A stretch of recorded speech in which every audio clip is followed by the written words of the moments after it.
Your turn. My turn. Yes. Hello. Welcome to our production breakdown for Your Smile. My name is Jenna, and this is my wonderful producer, Sasha, and today we are going to sit down and go through the Pro Tools session, how we recorded it, where this song kind of came from, and talk about that for all of you today. Let's jump into it. So, why did we write this song? What was the... I wrote the first demo. Yeah. It was kind of a love-inspired theme. I believe it was called Her Smile. Yes, it was Her Smile. It was Her Smile. I landed on these, basically, this is what I had as a demo.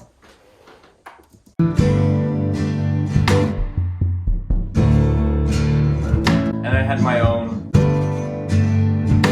chorus idea on it.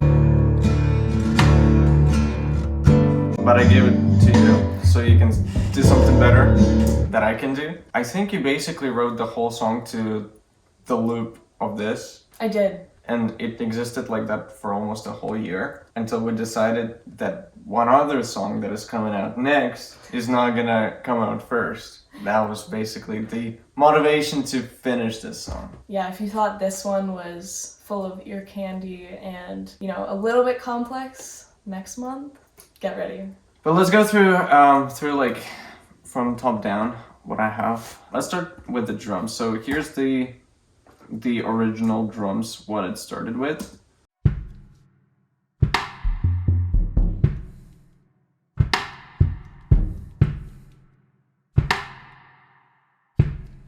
So basically, I just took my drums that I acquired some time ago. You actually got them for me I did. All the way from Waterloo. I did. I was in London for a weekend and he texted me and he's like, I bought a drum set in Waterloo, can you pick them up? And I was like, I've known you for like 3 months, but okay. And I did. It was like the sketchiest thing ever.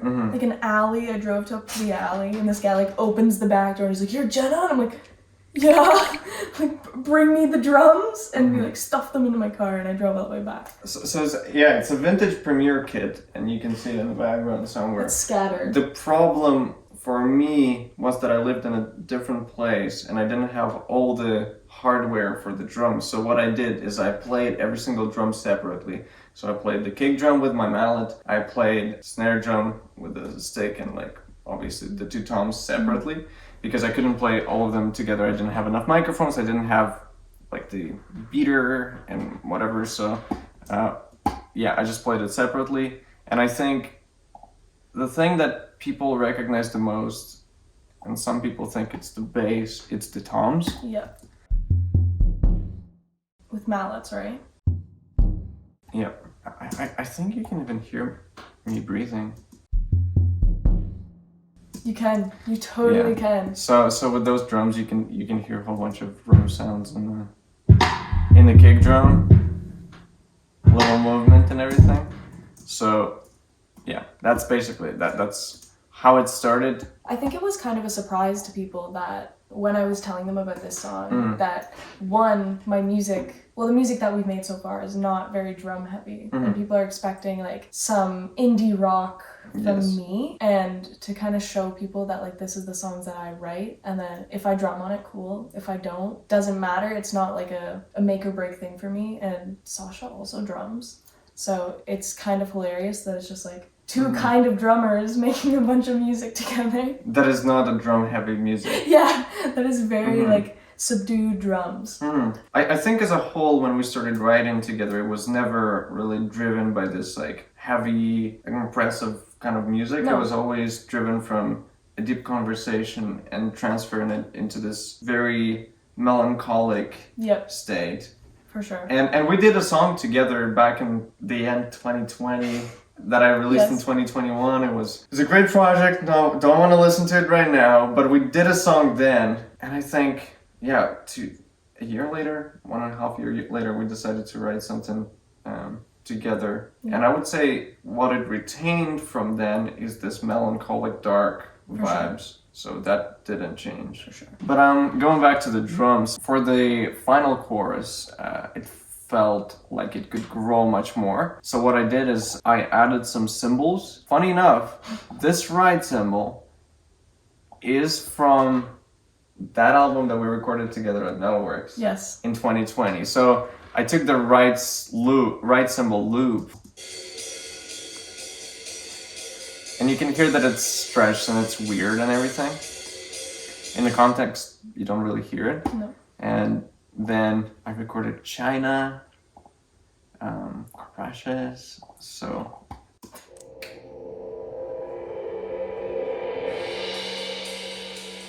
Yeah, so with the drums, that's how it sounded.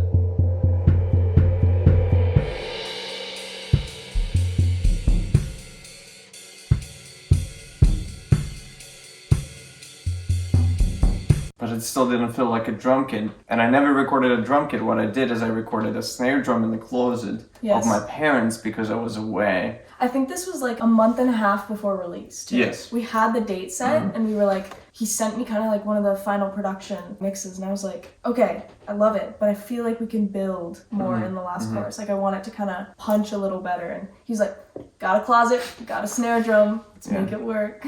Yeah, and I was away, I was doing a musical, I was playing in a musical, so I had some drums, I had some cymbals, so I figured I might as well record them in my parents' closet, which worked beautifully. So here's the... I love that that's the first thought. Might as well record them in my parents' closet. Yeah.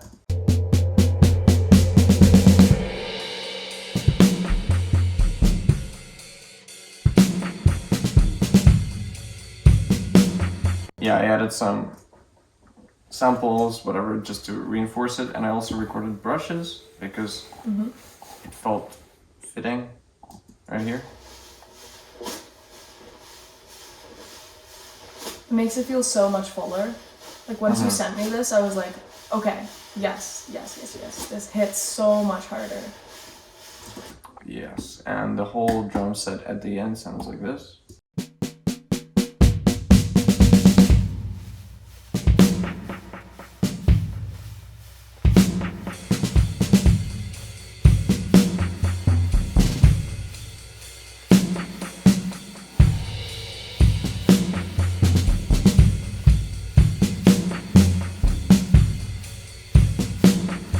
And I guess we'll go to the bass next because the bass is closest. Let's go to the vocals because I feel like we need to explain why the bass is there in the first place. So we recorded vocals.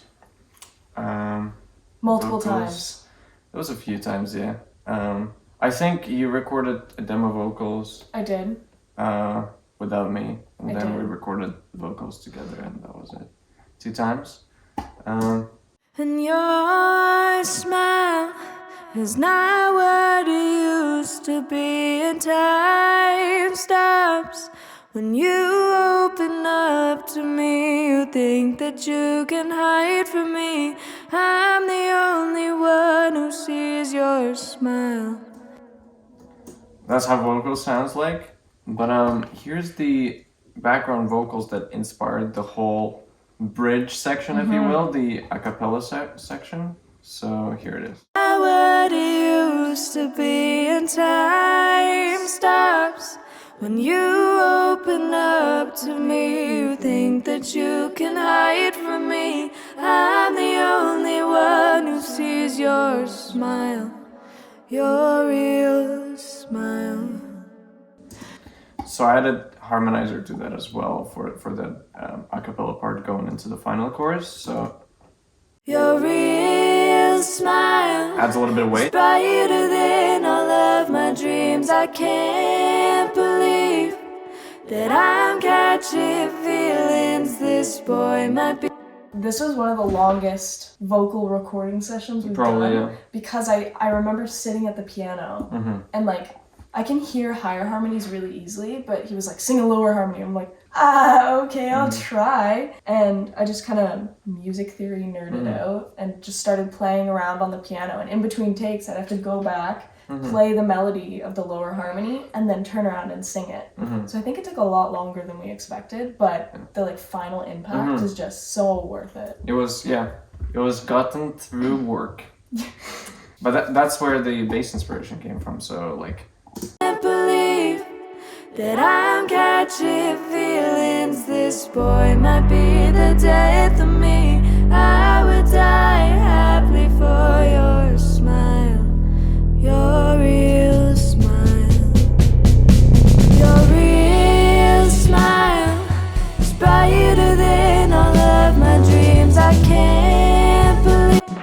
guitars that I recorded, I had the Taylor guitar at the moment when I was recording the demos, and I just recorded.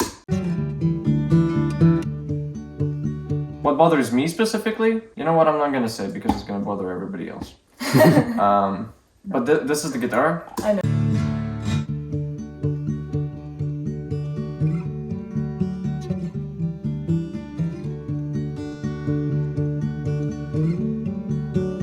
Yeah, and the piano, I think I put some like darkness in it with something.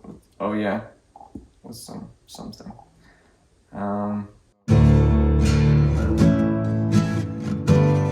Until the last chorus, actually, the piano is the only source of low end. It is. That's what I was gonna say. Is like the final chorus there. I felt like we just felt it was so airy, and it needed that grounding. And that bass was like perfect. Before previous courses they're very singer-songwriter, Yes. like acoustic sounding, like.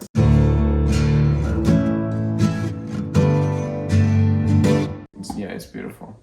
So that's that, and then there are beautiful strings that I played on the violin. So that violin back there. My grandfather was a fiddle player. I don't think he called himself a violinist because he played like Irish music, and I started with that too. That was my first instrument. And so when he died, he left a bunch of violins, and that's one of his violins that he wanted to leave to me. And it's in terrible condition because he didn't take the best care of them at the end of his life. So it was just sitting down there, and I come upstairs, and all I hear is like, and I'm like, Sasha, what are you doing? Well, but it works. I think the reason, okay, I'll have to show the other strings then first, now that you mentioned them. Here are those loveliest, wonderful strings that I recorded here at Bottom Shelf Studios.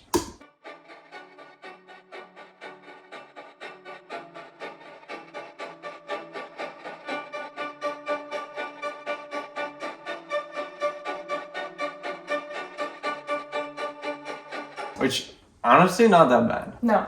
And then I added some samples of cellos doing similar kind of thing, and this is what we got.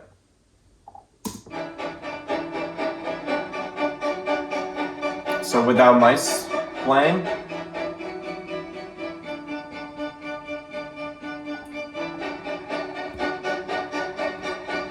I think it just adds like a little bit of grit. Texture. That the song like needed. This feeling of movement or whatever. And the other strings that I recorded were, I guess, sounding even more like ukulele or something, like those little things. Yeah.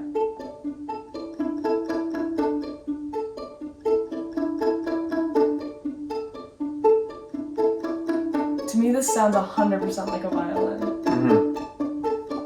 Pizzicato. With the bass in this area, it's just beautiful. Just feels like something is about to happen. It's everything the song needed in that like one. Yes, it needed to grow, and it grew in the best possible way actually with that. And then I think I was just goofing around and adding different sounds just to do that. Like, this is organ tremolo. I think there's also this melody synth, maybe in the That's just final my favorite part. Yeah, so we have those two synthy things. It's like a movie itself.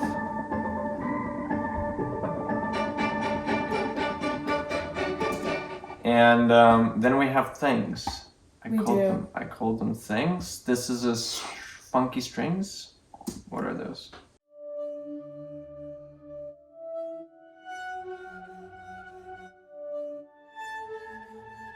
I find that it adds a lot actually, like this specific one when I played, if we listen with the bass and like the vocals, I think this one is actually... This boy might be the death of me. I would die. Those little things is that. By itself, obviously, it sounds kind of like... And then we have ambience.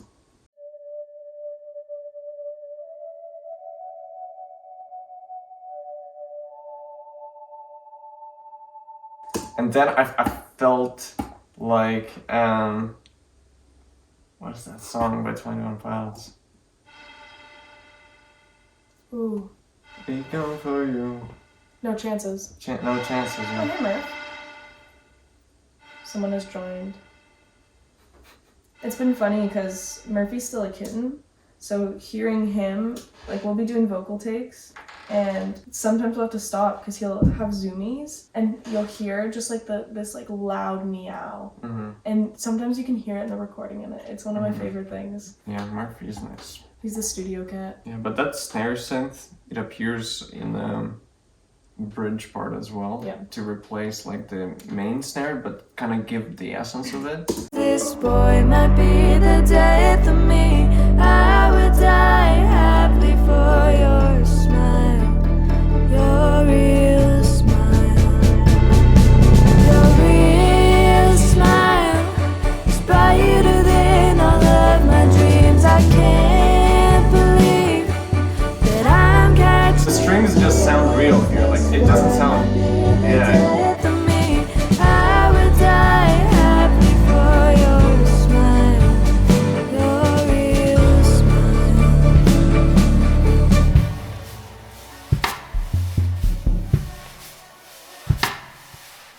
I think we talked about the outro too, and the intro. I think both of us were like, it starts too abruptly and it ends too abruptly. And when you made this like outro bit, it blew my mind. Like I heard it and I was like, that is the most ethereal sounding ending to a song I've ever heard. And it was perfect. The way you like, is there like vocal delay, reverb? I think it is. It's a crystallizer. Okay. Which is a lovely plugin that can do wacky things. It can delay stuff in reverse. You slice like, this is right now 2,000 milliseconds. That's crazy. Delay 2,000. I don't even know how like long that is. Recycle is almost on max, which means like it repeats a whole bunch. And with this plugin, you can even like change the pitch of the delays that come back. So I like playing with the presets that it has, because presets definitely know what they're doing. For sure. And sometimes I don't. So this one felt very nice. At least you admit it. Sometimes you don't know what you're doing. Most of the times. So yeah, that's this sound, and it also has brushes that have a little delay on them on the other side from the brushes. And for the intro, I think I exported a piece of song and I just reversed it. I think that was the strings that I reversed. Let's hear. Yeah. Yes. I printed out the strings and I reversed them. Right here. And added some reverb so it feels like it's moving away. I guess I was like partially inspired like with the string sound by like 1975. Yeah. And guitars start very nicely into the strings in the beginning.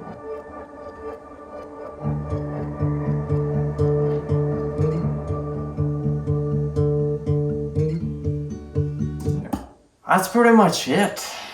That's the session. Yeah, that's the actual production session. It's a good one. Only 130 tracks. Only 130 tracks. But you know, the more tracks, the better the song. All you kids at home, Just add 100 tracks? it doesn't matter whether they do anything or not. Preach. Do we outro it? That was the outro. Oh. Bye.